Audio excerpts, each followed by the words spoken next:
Hello friends, welcome to super Saheliya. Friends, आज આપણે બહુ સરસ એક હેલ્ધી ટિક્કી બનાવીશું। વિન્ટરમાં લગભગ આપણે બટાકાની જ ટિક્કી ન બનાવ્યા કરતાં આવી હેલ્ધી ટિક્કી બનાવીએ, જેમાં મકાઈના દાણા એટલે કે સ્વીટ કોર્ન, લીલા વટાણા અત્યારે ભરપૂર મળે અને બ્રોકલીનો ઉપયોગ કર્યો છે। મકાઈના દાણા અને લીલા વટાણા આપણે અહીંયા અડધો કપ લીધા છે અને બ્રોકલી 8 થી 10 ફ્લોરેટ્સ લીધા છે।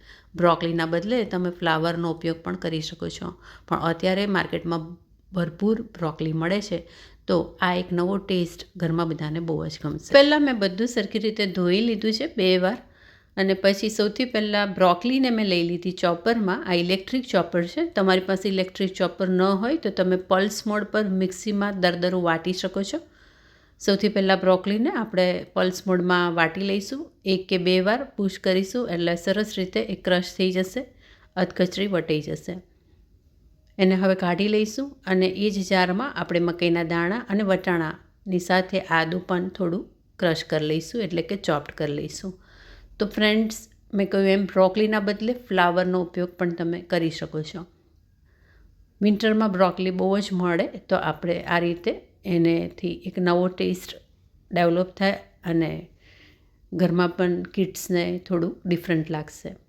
હવે આપણે વટાણા અને મકાઈના દાણા એને પણ આ રીતે ચોપ કરી લઈશું। સાથે અહીંયા આદું મેં લીધું છે, એને પણ આપણે ચોપ કરી લઈશું। તમે લસણ ઈચ્છતા હોય તો એ પણ એડ કરી શકો છો। આજે હું લસણનો ઉપયોગ કર્યા વગર જ આ રેસીપી બનાવી રહી છું, એટલે મેં એડ નથી કર્યું। બસ હવે એને ચોપ કરી લઈશું। બધું સરખી રીતે ચોપ થાય એટલે બીજી બાજુ એક કઢાઈ આપણે ગેસ ઉપર રાખી દઈશું। એની અંદર આપણે 1 ચમચી રેગ્યુલર ઓઇલ એડ કરીશું। તમારી પાસે ઓલિવ ઓઇલ હોય તો એનો ઉપયોગ પણ કરી શકો છો। હવે એની અંદર અડધી ચમચી જેટલું જીરું એડ કરી લઈશું। જીરું થોડું ક્રેકલ થાય એની રાહ જોઈશું। ઝટપટ બની જાય એવી આ ટિક્કી ટેસ્ટમાં અને હેલ્થમાં બેસ્ટ છે। પાર્ટી સ્ટાર્ટર કે પછી હળવું ખાવું હોય તો સલાડની સાથે તમે સર્વ કરી શકો છો। જીરું થોડું ફૂટે એટલે તરત જ એમાં વટાણા અને મકાઈના દાણા જે આપણે ચોપ કરીને રાખ્યા છે એ એડ કરી લઈશું। 3 થી 4 મિનિટ માટે સૌથી પહેલાં એને થોડું આપણે આ રીતે શેકી લઈશું। શરૂઆતમાં થોડું ચોંટતું હોય એવું લાગશે। મકાઈના દાણા અને વટાણા 3 થી 4 મિનિટ માટે શેક્યા પછી એમાં આપણે જે બ્રોકલી કરી છે એ એડ કરીશું। બ્રોકલી એડ કર્યા પછી બધું સાથે જ હજી બીજી 5 થી 7 મિનિટ માટે સ્લો ફ્લેમ પર આપણે હલાવતા રહીશું થોડી વારે, અને એને ચડવી લઈશું। જ્યાં સુધી એમાં રહેલું મોઇશ્ચર દૂર નહીં થાય ત્યાં સુધી આપણે હલાવતા રહીશું। જેમ જેમ આપણે શેકીશું એમ એમાં રહેલું મોઇશ્ચર જે છે ઓછું થઈ જશે અને મિશ્રણ થોડું ડ્રાય થઈ જશે। આપણે થોડું ડ્રાય થઈ જાય, છૂટું પડતું હોય એવું લાગે અને એક લાઇટ પિંક કલર આવી જાય ત્યાં સુધી એને થવા દેવાનું છે। હવે આપણે લગભગ શેકાઈ ગયું એવું લાગે એટલે મીઠું એડ કરી લઈશું। અડધી ચમચી જેટલું મીઠું એડ કરી હલાવી લઈશું। જોઈ શકીએ છીએ એ લગભગ શેકાઈ ગયું છે। હવે આ રીતે થોડું વચ્ચે જગ્યા કરી દઈશું। 1 ચમચી જેટલું ફરીથી તેલ લઈશું।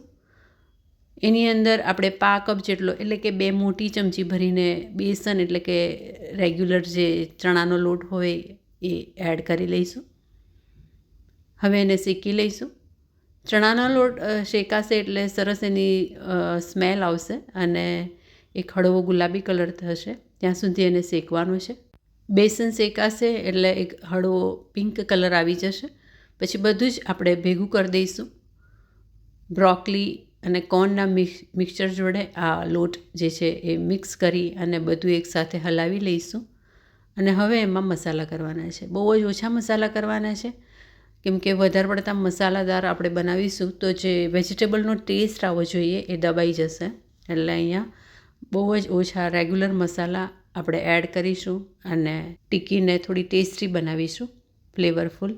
અહીંયા મેં 5 ચમચી જેટલો મરીનો પાવડર, બ્લેક પેપર, અહીંયા લાલ મરચું એ પણ 5 ચમચી જેટલું, ચાટ મસાલો આપણે અહીંયા 5 ચમચી જેટલો, 1/4 ટીસ્પૂન એડ કરી બધું હલાવી લઈશું, મિક્સ કરી લઈશું। ફ્રેન્ડ્સ, આપણે આ મિશ્રણ આપણું મોસ્ટલી તૈયાર છે। હવે એને ઠંડુ થવા દઈશું। તમે લાસ્ટમાં લીંબુનો રસ કે પછી આમચૂર પાવડર પણ થોડો એડ કરી શકો છો, થોડું ટેંગી ગમતું હોય તો। ઠંડુ થઈ જાય એટલે આપણે હાથેથી એની નાની નાની ટીકી બનાવી લઈશું.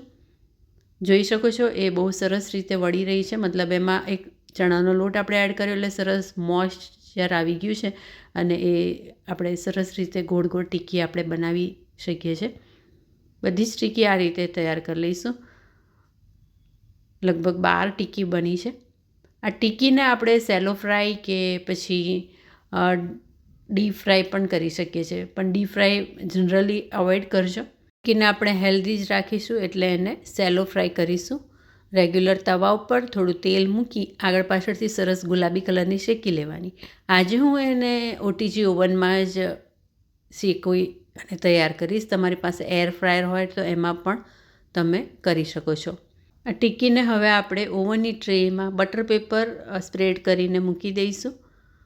બીજી બાજુ મેં ઓવન પણ પ્રીહીટ થવા માટે મૂકી દીધું છે.